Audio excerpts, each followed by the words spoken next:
ශ්‍රී ලංකාවේ පුංචි තිරය ඇතුලේ සම්මානනීය නිළියක් එහෙමත් නැත්නම් නිළි රැජින කවුද කියලා ඇහුවොත් ඔයත් මාත් දෙන එකම උත්තරය තමයි මාලනී ෆොන්සේකා මහත්මිය කියන්නේ.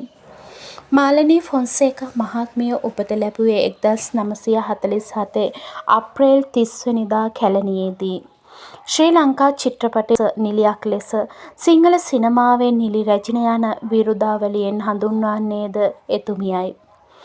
දශක කීපයක් දිවනෑගේ සිනමා රංගන දිවිය මුලින්ම ඇරඹෙන්නේ 1968 දී. ඒ තිස්ස ලියනසූරියගේ පුංචි බබා චිත්‍රපටය ඇසුරෙන්. ඇය දක්ෂ නිළියක් ලෙස හඳුනා ගැනෙන්නේද 1969 දී ජාතික ටෙලිනාට්‍ය උළෙලකදී. හොඳම නිළිය සම්මානය ලබා ගැනීමෙන් අනතුරුව තමයි ඇය දක්ෂ නිළියක් ලෙස හඳුන්වන්නේ.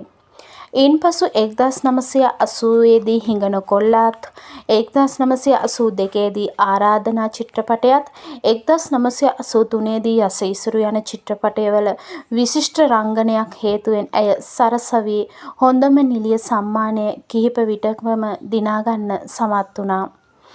ඉන් පසුව 2010 දී ඇය ආසියාව තුළ මෙතෙක් බිහි වූ දැවැන්තම රංගන ශිල්පීන් 25 දෙනාගෙන් අයෙක් බවට ඇමරිකා CNN රූපවාහිනිය විසින් නම් කරනු ලැබුවා.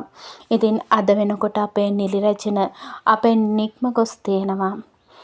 ඇයගේ චිත්‍රපට අපට ඉදිරියට බලන්න පුළුවන් වුණත් ඇයගේ අලුත් රංගන හැකියාව අදින් පසු අපට නරඹන්න වෙන්නේ නැහැ.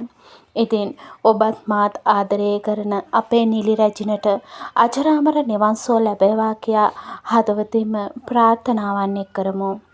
නැවතත් අලුත් වීඩියෝ එකකින් හමු වනතුරු ඔයාලට තෙරුවන් සරණයි.